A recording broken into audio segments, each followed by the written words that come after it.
Hello friends, Heidi here from Rain Country. God is good all the time, and I'm here for another video about storing milk.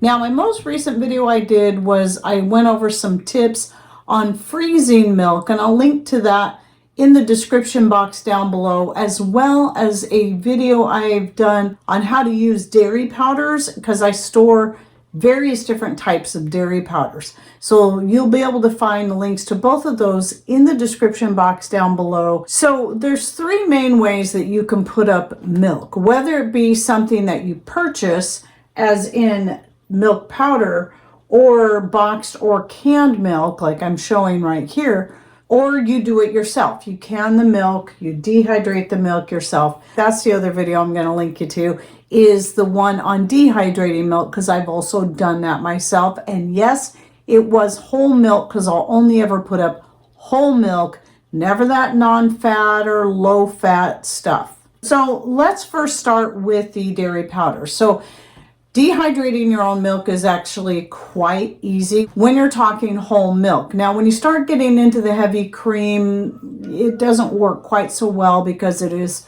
so fatty that even if you get it to dehydrate well, if you try to powder it or remix it, add water to it, it's just not going to blend the same way. But dehydrating the whole milk, it turns out just as good as any other milk powder that you can purchase.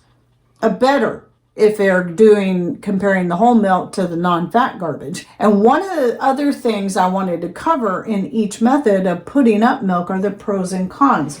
So when you're talking about powdered milk, obviously the pros are easy storage, less shelf space it's going to take up, and its longevity. It's going to last for a very, very long time on the shelf, and you don't have to worry about having power to keep it cold, just so long as you keep it well sealed in something. It does not even have to be vacuum sealed. Right here, this particular milk powder is the organic A2A2 whole milk I get from Azure Standard. Now, through the years, I've bought my milk powder from various different places. When I first discovered that there was such thing as actual whole milk powder, I found it on Amazon through Hoosier Hill Farms. Very good milk. I've also tried a few other brands through the years, such as Judy's whole milk powder. And there was another one, I think it was called Prescribed for Life, that's no longer available, at least not through the same link I was using. And it was an organic whole milk powder. Now, keep in mind, anytime you're going with something that is labeled as organic, it's always going to be more expensive. And sometimes you simply have to hope it's true. Now, I do trust Azure Standard because they always vet the products that they're selling. As such, that's the only place now I will buy my whole milk powder. And not only do I keep it stored, and a lot of it stored up, I also use it on a regular basis, mostly for making white sauces. So that way I can keep working through it and keep restocking. However, the shelf life is great. And yes, you can vacuum seal it into jars if you prefer, or keep it in the whatever it comes in. Especially, like, one thing that's nice about Judy's or the Prescribed for Life, that organic brand I was getting, is they come in a nice thick bag with a Ziploc, and they're dark. They're not clear, so that's perfect for storage as is. And it will keep for many years, if not indefinitely that way. The drawback to milk powder, you gotta mix it when you need it, which isn't that hard to add water and mix it, as long as you know what your ratios are supposed to be, which should always be labeled on the container that you purchase it in. And going by that, if let's say you have dairy animals and you decide to dehydrate your milk and put it up, then obviously you need to know those ratios, so when you go to mix it, you at least have a base. One of the other great things about the milk powder is you can make it thicker if you want, or thinner if you want. You don't have to go by the set guidelines. So when it comes to making like a white gravy or sauce, I usually am going more heavy-handed with the powder to make it richer, to make it thicker. Now, the drawback is that it's going to not have that same fresh milk taste, as most of you will know if you've ever compared fresh milk to powdered milk. It's going to have its specific dried milk flavor to it. However, I also have found that as long as I'm getting a whole milk powder and not that yucky non-fat stuff my mom used to buy when I was a kid to have on hand when we ran out of fresh milk, I actually don't mind the flavor of whole, even though I'm not a milk drinker and haven't been since as far back as I can remember.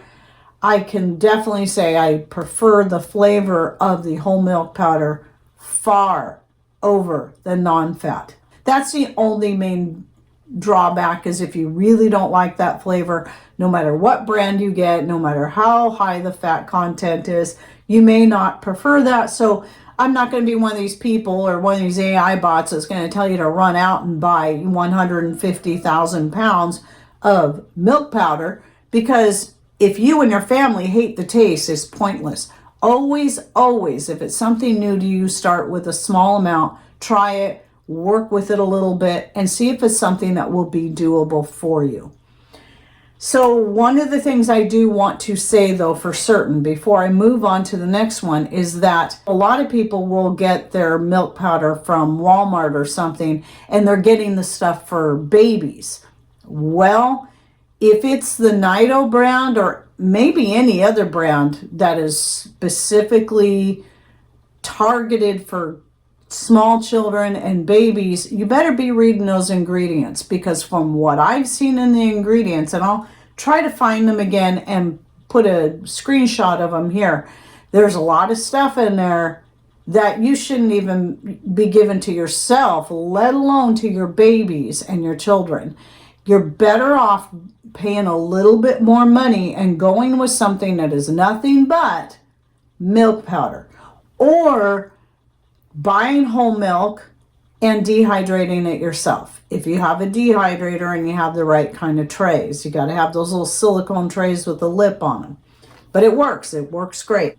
The reason I dehydrated the milk in the first place was first to try it out to see if I could do it myself with my own dehydrator and see if it turned out just as good, and it did. And was also to show people this is an option you can do for yourself, especially if you have dairy animals. But the reason I don't buy whole milk and dehydrate it is that for me, it's more cost effective all the way around to just go ahead and purchase the milk powder and then have our fresh milk on hand. So let me move on to canned milk. So you can can your own milk. And I have had some canned goat milk that was given to me years ago by a friend who at the time was raising goats, and she canned the milk herself, and it was really, really good. And I know a lot of people out there, there's those canning Nazis out there that like to tell you, you can't can milk, you can't can dairy at all. Yet you can buy canned milk from the store. You can even buy milk in boxes that is basically being canned, except for it's in boxes. And this is one that I've stored. I haven't bought it in a long time. Our local store, either the price jumped up or they stopped selling it. But I used to be able to get it from the local store for a couple dollars a box. It's not organic, but it is whole milk. Doesn't have any artificial hormones added to it. The date on this is 2021. So this is at least a 5-year-old box. They tell you a few months to a year. They last a lot longer than that. So the shelf life of this, of your canned milk, be it purchased or home canned, is going to be virtually indefinite as long as everything holds its seal. So I did open this up, shook it really good. You do got to shake it because it will separate a little bit the longer it sits in storage. So if you shake it really good before you open it, and you can see right here, it smells good. I haven't tasted it yet, but I know it's going to taste good. And that color is the color it normally is, just like with any canned milk or, one that's been heated really high to be able to make it shelf stable. This kind of cream color is normal. So this is still good. I wasn't really certain because I've never had any sit that long before using it. I've usually used them up within a year or two. So you've got this option. You've got your canned milk. If you're looking for something organic, Azure Standard does have some canned, the evaporated organic milk.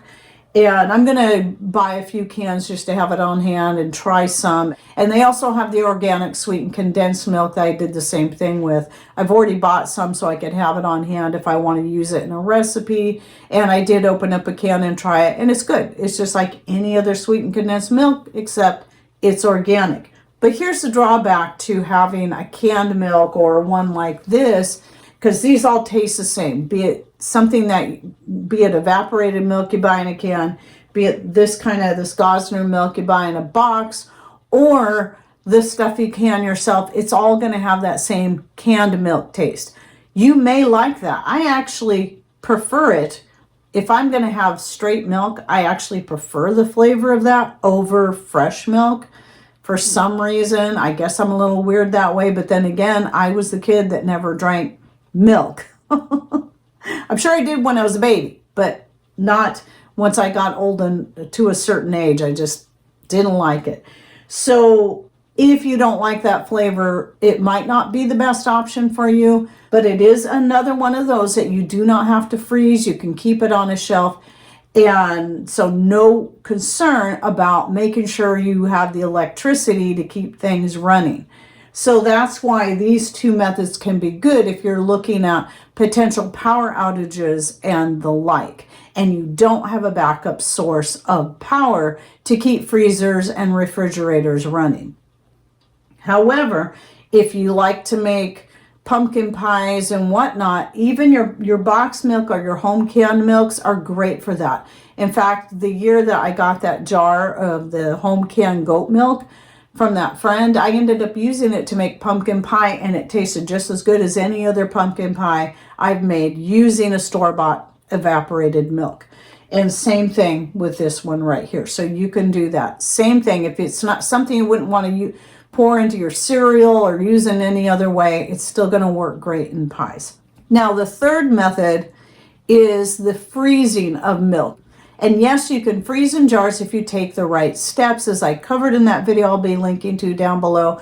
Basically, it's just making sure you don't fill the jar all the way up. Leave about this much space. Do not put a tight lid on there until it's fully frozen. At that point, you can usually add a little bit more milk and then tighten down your band. It should be fine. You got to leave room for expansion, and don't put a tight lid on, because as the milk is freezing, it's going to expand, and a tight lid or too full is going to cause it to crack. It's going to go outwards if it can't go upwards. But you might want to watch that video where I cover probably a few more details. We just buy organic milk when we can get it. Now I'm getting it from Azure. I get the Organic Valley. I just order it from them and it gets shipped here. I've also stocked up through Misfits Market when they used to carry organic milk, and also the organic milk that Costco sells when we get in there, because that is actually the best price.